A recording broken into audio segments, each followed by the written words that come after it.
BA पाठ द्वितीय के विद्यार्थियों का स्वागत। आज का हमारा टॉपिक है ब्रिटिश संविधान की विशेषताएं। ब्रिटिश संविधान की जो पहली विशेषता है वो है राजतंत्र, कुलीनतंत्र तथा प्रजातंत्र का मिश्रण। यानी जो ब्रिटेन का संविधान है वो इन तीनों का मिश्रण है। उसमें राजा भी है जिसे क्राउन के नाम से जानते हैं, लेकिन वो नाम मात्र का हेड होता है। जिस तरीके से भारत का राष्ट्रपति होता है वो नाम मात्र का हेड होता है कार्यपालिका का, उसी तरीके से ब्रिटेन का जो क्राउन है वो भी नाम मात्र का हेड होता है। इसके अलावा लॉर्ड सभा जो है वो कुलीन तंत्र का परिचायक है, और लोकसभा जो है, जैसे हमारे यहाँ लोकसभा है लेकिन वहाँ हाउस ऑफ कॉमन्स है, वो प्रजातंत्र को रिप्रेजेंट करती है। तो इस तरीके से ये राजतंत्र, कुलीनतंत्र तथा प्रजातंत्र का मिश्रण है। दूसरी विशेषता है प्राचीन संविधान। ब्रिटिश संविधान की एक अन्य विशेषता यह है कि यह विश्व के सबसे प्राचीन संविधानों में से एक है। संसदीय शासन व्यवस्था भी सबसे पहले ब्रिटेन में ही अपनाई गई थी। तो इस तरीके से ये इसकी दूसरी विशेषता है। तीसरी विशेषता विकसित संविधान है ये, यानी ब्रिटेन का जो संविधान है वो निरंतर विकास का परिणाम है। समय समय पर संसदीय अधिनियमों के जरिए, परंपराओं के जरिए, न्यायिक निर्णयों के जरिए इसका विकास होता रहा है। नेक्स्ट जो है ये अलिखित है। जो ब्रिटेन का जो संविधान है वो उसके जो अधिकांश प्रावधान हैं वो अलिखित हैं। कभी भी ये किसी संविधान सभा द्वारा नहीं बनाया गया है और न ही इसके अनुच्छेद लिखे गए हैं। नेक्स्ट विशेषता लचीलापन है, लचीला संविधान है। यानी ब्रिटिश जो संविधान है वो संसार का सबसे अधिक लचीला संविधान है, फ्लेक्सिबल। लचीला संविधान होता क्या है? लचीला संविधान वह होता है जो सुपरिवर्तनीय हो, यानी जिसमें सरलता से संशोधन किए जा सकें, सरलता से बदलाव किए जा सकें। अर्थात इसमें संशोधन करने की कोई विशेष प्रक्रिया नहीं है। जिस प्रकार से आप साधारण कानून बनाते हो ठीक उसी तरीके से बड़े बड़ा संशोधन भी पास कर सकते हो। इसके विपरीत संयुक्त राज्य अमेरिका, भारत आदि देशों के संविधान न केवल लिखित हैं, वे कठोर और अपरिवर्तनीय भी हैं। इनमें आसानी से संशोधन नहीं किया जा सकता, संशोधन विशिष्ट प्रक्रिया द्वारा ही किया जाता है। ब्रिटेन में साधारण कानून बनाने और संविधान में संशोधन की करने की जो प्रक्रिया है वो एक जैसी है। अब हम बात करते हैं नेक्स्ट इसकी विशेषता की। तो ये एकात्मक संविधान है।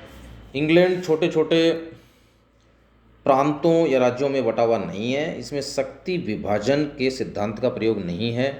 शासन व्यवस्था एकात्मक है। शासन की समस्त शक्तियां केवल एक ही सरकार, राष्ट्रीय सरकार में निहित हैं। सारे देश का शासन एक ही स्थान, देश की राजधानी से होता है। सारे देश के लिए एक ही कार्यपालिका, एक ही व्यवस्थापिका और एक ही न्यायपालिका है। इंग्लैंड में संघात्मक राज्यों के समान दो प्रकार की सरकारें, केंद्रीय और राज्य सरकारें नहीं हैं। इंग्लैंड में राजनीतिक शक्तियों का इस दृष्टि से केंद्रीकरण है और केंद्रीय सरकार ही जो है शासन की समस्त शक्तियों का संचालन करती है। केंद्रीय सरकार ने प्रशासन को सुचारू रूप से चलाने के लिए कुछ शक्तियां स्थानीय सरकारों को दे दी हैं। केंद्रीय सरकार चाहे तो उनको वापस भी ले सकती है। नेक्स्ट विशेषता है पैतृक तथा सीमित राजतंत्र। पैतृक तथा सीमित राजतंत्र की स्थापना इंग्लैंड में की गई है। सन 1642 के गृह युद्ध से पूर्व इंग्लैंड के जो राजा थे उनकी शक्ति निरंकुश थी और वे सब क्षेत्रों में स्वेच्छाचारी आचरण करते थे। वो इंग्लैंड की गौरवपूर्ण क्रांति जो 1688 में हुई, उसके बाद जो है सम्राट की शक्तियों पर नियंत्रण स्थापित किया गया। अब ब्रिटिश सम्राट की सारी शक्तियों का प्रयोग उसके मंत्री करते हैं। सम्राट के पास तो व्यवहार में तीन ही शक्तियां हैं: सलाह देने का अधिकार, चेतावनी देने का अधिकार तथा प्रोत्साहित करने का अधिकार। नेक्स्ट जो विशेषता है वो धर्मनिरपेक्ष संविधान नहीं है। ब्रिटेन का संविधान धर्मनिरपेक्ष संविधान नहीं है। ये ठीक है कि ब्रिटेन में सभी नागरिकों को धार्मिक स्वतंत्रता प्राप्त है, किसी भी धर्म का व्यक्ति प्रधानमंत्री बन सकता है, परंतु साथ ही ब्रिटेन में यह भी आवश्यक है कि उसका राजा अथवा रानी प्रोटेस्टेंट ईसाई हो। नेक्स्ट विशेषता संसदीय शासन प्रणाली की है। ब्रिटिश संविधान की एक विशेषता यह है कि वहाँ संसदीय शासन है, वेस्टमिनिस्टर मॉडल है। संसद में जिस दल का बहुमत होता है उसी दल की सरकार बनती है और वह तब तक कार्य करती रहती है जब तक कि संसद का उस पर विश्वास रहता है। संसद का विश्वास खो देने पर उसे त्यागपत्र देना होता है। नेक्स्ट अगर विशेषता की बात करते हैं अपन, तो हम संसद की सर्वोच्चता की बात कर सकते हैं। इंग्लैंड में सर्वोच्च सत्ता का वास संसद में ही है। इस दृष्टि से ब्रिटेन की संसद सभी देशों की संसदों की तुलना में अधिक पावरफुल है। ब्रिटेन की संसद की शक्तियाँ अपरिमित हैं। एक विद्वान हुए हुक उनके अनुसार संसद जो चाहे कर सकती है। मनुष्यकृत कानून द्वारा जो परिणाम प्राप्य हैं उन्हें प्राप्त कर सकती है। डाइसी का कथन है कि कानूनी दृष्टि से हमारी राजनीतिक संस्थाओं की प्रमुख विशेषता संसद की सर्वोच्चता है। संसद की शक्ति इतनी सर्वोच्च है कि उसको व्यवस्थापन द्वारा भी सीमित नहीं किया जा सकता। नेक्स्ट जो है विशेषता है वो है विधि का शासन। विधि अथवा कानून के शासन से ही साधारणतः यह समझा जाता है कि अमुक देश में शासन वहाँ के कानून के अनुसार चलता है, किसी व्यक्ति विशेष की इच्छा के अनुसार नहीं चलता। इस कानून के शासन को अंग्रेजी संविधान में विशिष्ट अर्थ है। डाइसी ने कानून के शासन के विषय में 3 मुख्य बातें कही हैं। पहली है कि व्यक्ति को कानून के उल्लंघन के लिए दंड दिया जा सकता है और किसी बात के लिए नहीं। दूसरा है कि कानूनी समानता अथवा सभी वर्ग के लोगों का साधारण न्यायालयों द्वारा प्रयुक्त देश के साधारण कानून के अधीन होना है। तीसरी विशेषता है कि लोगों के अधिकार व उनकी स्वतंत्रता के रूप का निरूपण स्वयं उन न्यायिक निर्णयों द्वारा होता है जो कानून के शासन व संविधान के अभिन्न अंग बन गए हैं। नेक्स्ट जो विशेषता है वो है सिद्धांत और व्यवहार में अंतर। प्रोफेसर मुनरो ने कहा है कि ब्रिटिश संविधान की ये अद्भुत विशेषता है कि यह जैसा दिखाई देता है वैसा है नहीं और जैसा है वैसा दिखाई नहीं देता। ओग व जिंक का कहना है कि सभी शासनों में सिद्धांत और व्यवहार में पर्याप्त अंतर पाया जाता है, परंतु जिस प्रकार यह अंतर ब्रिटिश शासन व्यवस्था का ताना बाना बना हुआ है वैसा अन्यत्र कहीं नहीं है। ब्रिटिश संविधान के सिद्धांत और व्यवहार का यह अंतर किसी एक क्षेत्र में नहीं बल्कि कई क्षेत्रों में दिखाई देगा। सिद्धांततः ब्रिटेन में निरंकुश राजतंत्र है। शासन का संपूर्ण कार्य राजा के नाम से और राजा की मोहर लगाने पर होता है, परंतु व्यवहार में राजा एक शानदार कठपुतली के अतिरिक्त कुछ भी नहीं है। बेजहोट ने कहा है, यदि संसद के दोनों सदन उसके मृत्यु आदेश को पारित कर उसके पास भेज दें तो उस पर भी उसे हस्ताक्षर करने ही पड़ेंगे। मुनरो ने ठीक ही लिखा है कि राजा निरंकुश शक्ति का केवल प्रतीक बना हुआ है, यद्यपि शक्ति का सार उसे प्राप्त नहीं है। सिद्धांत और व्यवहार में दूसरा जो महत्वपूर्ण अंतर है वो संसद और मंत्रिमंडल के परस्पर संबंध में दृष्टिगोचर होता है।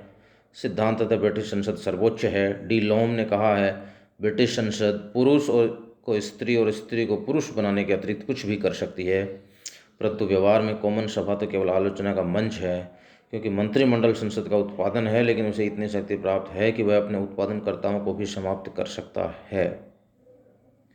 सैद्धांतिक रूप से इंग्लैंड में एकात्मक शासन प्रणाली है, जिससे ऐसा आभास होता है मानो इंग्लैंड में संपूर्ण शासन का केंद्रीकरण हो, परंतु व्यवहार में वहाँ शक्ति का जो पर्याप्त विकेंद्रीकरण है, स्थानीय स्तर पर भी वहाँ पूर्ण स्वशासन है।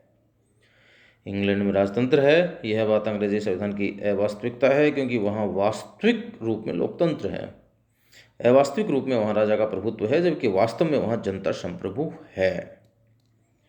ऊपर से ऐसा प्रतीत होता है कि इंग्लैंड की शासन व्यवस्था में शक्ति का पृथक्करण पाया जाता है, क्योंकि कानून निर्माण की शक्ति संसद में, कार्यकारी शक्ति मंत्रिमंडल में व न्यायिक शक्ति न्यायपालिका में निहित है, किंतु व्यवहार में वहाँ की शासन की शक्ति पूर्णतः केंद्रीभूत है। रैमजे मेयर के अनुसार वहाँ व्यवस्थापक व कार्यपालक शक्तियों का मिश्रण है। हेवर्ट के अनुसार व्यवस्थापिका के विस्तार के कारण न्यायपालिका शक्ति भी मंत्रिमंडल में केंद्रित होती जा रही है। सिद्धांत और व्यवहार के इसी अंतर के कारण मुनरो ने लिखा है कि किसी पदाधिकारी के नाम से कोई भी पदाधिकारी कार्य करता है, संविधान के अनुसार कार्य किसी तरह होना चाहिए, परंतु कार्य किसी और तरह से होता है। नेक्स्ट जो विशेषता है वो प्रधानमंत्री। ब्रिटेन में शासन का मुख्य कार्यपालक व वास्तविक जो स्वामी होता है वो प्रधानमंत्री ही होता है। और नेक्स्ट जो है वो विशेषता है वो मंत्रिमंडलात्मक शासन। ब्रिटेन में मंत्रिमंडलात्मक शासन है। और यही मंत्रिमंडल जो है शासन की धुरी होता है, शासन के महत्वपूर्ण निर्णय लेता है। इस तरीके से ये टॉपिक ख़त्म होता है। नेक्स्ट जो है हम अगला टॉपिक देखेंगे।